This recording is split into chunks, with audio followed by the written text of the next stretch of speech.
Heat budget of earth. इससे पहले कि हम अर्थ के हीट बजट को समझने की कोशिश करें, हमें ये समझना बहुत जरूरी है कि इंसोलेशन क्या होता है। साथ ही हम ये भी समझेंगे कि अर्थ पर हीट का ट्रांसफर और डिस्ट्रीब्यूशन कैसे होता है। बहुत ही सरल भाषा में कहें तो अर्थ द्वारा इंटरसेप्ट की गई टोटल सोलर रेडिएशन को ही हम इंसोलेशन कहते हैं।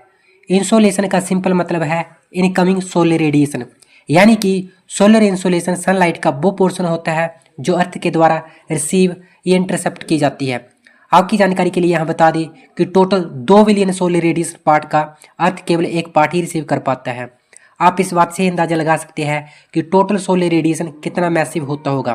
खैर, अर्थ ये सोलर रेडिएशन शॉर्ट वेव्स के रूप में रिसीव करती है, जिसमें विजुअल लाइट और अल्ट्रावायलेट रेडिएशन शामिल है। अर्थ डे टाइम में सोलर रेडिएशन को शॉर्ट इलेक्ट्रोमैग्नेटिक वेव्स के फॉर्म में रिसीव करती है और फिर रात में इन्हें लॉन्ग इलेक्ट्रोमैग्नेटिक वेव्स के रूप में रेडिएट करती है। अर्थ पर हीट का ट्रांसफर मेनली 3 तरीकों से हो सकता है। जब हीट का ट्रांसफर एक बॉडी से दूसरी बॉडी में बिना किसी फिजिकल टच या मूवमेंट के हो जाए तो उसे हम रेडिएशन कहते हैं। याद रहे, इस तरह के हीट ट्रांसफर में हमें किसी भी तरह के मीडियम की जरूरत नहीं पड़ती है और यह खाली स्पेस में भी हो सकता है। इसी तरह हीट ट्रांसफर का दूसरा तरीका है कंडक्शन। इस तरह की हीट ट्रांसफर मॉलिक्यूलर मूवमेंट से पॉसिबल हो पाती है और इस कंडक्शन में ऑब्जेक्ट का फिजिकल टच होना मैंडेटरी होता है। कंडक्शन का सबसे अच्छा एग्जाम्पल है आयरन या दूसरे तरह के मेटल में हीट ट्रांसफर होना।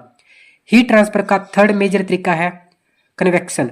कन्वेक्शन जनरली तब होता है जब फ्लूइड जैसे कि एयर, वाटर या गैस एक जगह से दूसरी जगह ट्रैवल करते हैं और अपना हीट ट्रांसफर करते हैं।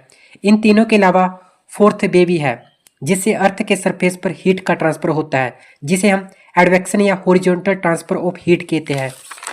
इस तरह के हीट ट्रांसफर में विंड्स द्वारा हीट का हॉरिजॉन्टल ट्रांसफर किया जाता है। गर्मी के दिनों में ट्रॉपिकल एरियाज में इसी एडवेक्शन की वजह से लोकल हॉट विंड्स चलती है, जिसे हम नॉर्थ इंडिया में लू के नाम से जानते हैं। ये लू विंड्स एडवेक्शन का ही आउटकम है।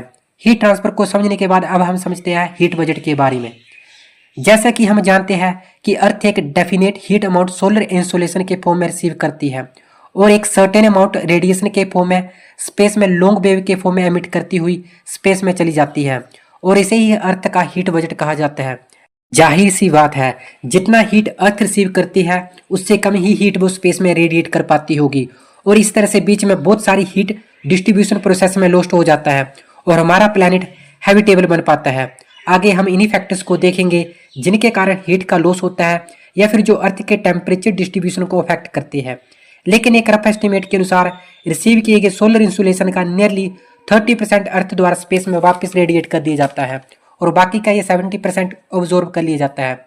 इस 70% पर ऑब्जॉर्व किए गए पार्ट में भी अर्थ सिर्फ और सिर्फ 23% के आसपास हीट ऑब्जॉर्व करती है, जबकि बाकी बचे 47% पर अर्थ के एटमॉस्फेयर द्वारा एब्जॉर्व कर लिया जाता है, तो कभी क्लाउड्स के द्वारा। यानी कि अगर हम केवल अर्थ के कंटेक्स्ट में बात करें तो ये इनकमिंग सोलर इंसुलेशन का केवल 23% ही ऑब्जर्व कर पाती है। खैर, आइए हम उन फैक्टर्स को देखते हैं जो अर्थ के हीट बजट को इन्फ्लुएंस करते हैं।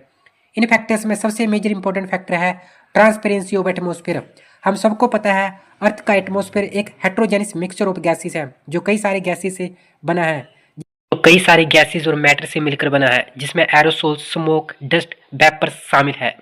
जब एटमॉस्फेयर में इन पार्टिकल्स के कंटेंट ज़्यादा होते हैं तब एटमॉस्फेयर रिलेटिवली ज़्यादा ओपैक होता है, जिसकी वजह से इनकमिंग सोलर इंसोलेशन स्कैटर और रिफ्लेक्ट होते हैं और अर्थ को कम इंसोलेशन मिल पाता है। यही रीजन है कि अर्थ द्वारा रिसीव होने वाली इंसोलेशन में अर्थ का एटमॉस्फेयर एक मेजर रोल प्ले करता है। अर्थ के हीट बजट को अफेक्ट करने वाला दूसरा मेजर फैक्टर है अर्थ का एल्बिडो। अब आप सोच रहे होंगे कि एल्बिडो क्या होता है। एल्बिडो सनलाइट का वो प्रोपोर्शन होता है जिसे एक सरफेस द्वारा रिफ्लेक्ट किया जाता है। अगर किसी सरफेस द्वारा रिसीव किए गए पूरे सनलाइट को रिफ्लेक्ट किया गया हो तो उसका एल्बिडो 1 होगा। इसी तरह मान के चलो कि अगर किसी सरफेस द्वारा रिसीव किए गए सनलाइट का केवल 30% ही रिफ्लेक्ट हुआ हो तो उसका एल्बिडो 0.3 होगा। अर्थ के कॉन्टेक्स्ट में सनलाइट का वो प्रोपोर्शन जिसे अर्थ के सरफेस द्वारा रिफ्लेक्ट किया जाता है उसे हम अर्थ का एल्बिडो कहते हैं। अर्थ के सरफेस पर भी इसके डिफरेंट रीजन की कंपोजिशन के अनुसार अनेक एल्बिडो भी डिफरेंट होते हैं। फॉर एग्जाम्पल, अर्थ सरफेस पर सबसे ज़्यादा एल्बिडो स्नो कवरेज में मिलेगा, वहाँ पर वाइट सरफेस होता है और सबसे ज़्यादा एल्बिडो वहीं पर पाया जाता है और सबसे कम एल्बिडो स्पॉट का होता है। अर्थ के हीट बजट को इम्पैक्ट करने वाला थर्ड मेजर फैक्टर है अर्थ का सन के रिस्पेक्ट में रिलेटिव पोजीशन। जैसा कि हम सबको ये बात पता है कि अर्थ सन के चारों ओर एक इलिप्टिकल पाथ में रिवॉल्व करता है और यही कारण है कि कुछ पोजीशन पर अर्थ को ज़्यादा इंसोलेशन रिसीव होता है जबकि कुछ पोजीशन पर अर्थ को काफ़ी कम इंसोलेशन। जैसे कि पोल्स, कैलेंडर वाइज देखा जाए तो 4 जुलाई को सन का डिस्टेंस अर्थ से मैक्सिमम होता है जिसे हम एपीहिलियन कहते हैं और 3 जनवरी के आसपास को ये डिस्टेंस सबसे मिनिमम होता है, इसे हम पेरीहिलियन का नाम देते हैं। इसके अलावा अर्थ का अपने एक्सिस पर रोटेशन भी अर्थ को मिल रहे इंसोलेशन के अमाउंट को अफेक्ट करता है।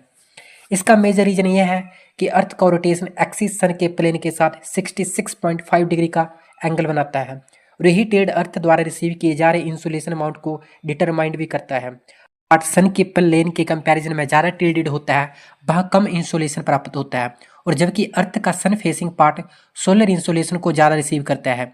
यही रीजन है कि आप देखेंगे पोलर एरियाज़ के कंपैरिजन में ट्रॉपिकल और सब ट्रॉपिकल एरियाज़ को ज़्यादा सोलर इंसुलेशन मिलते हैं।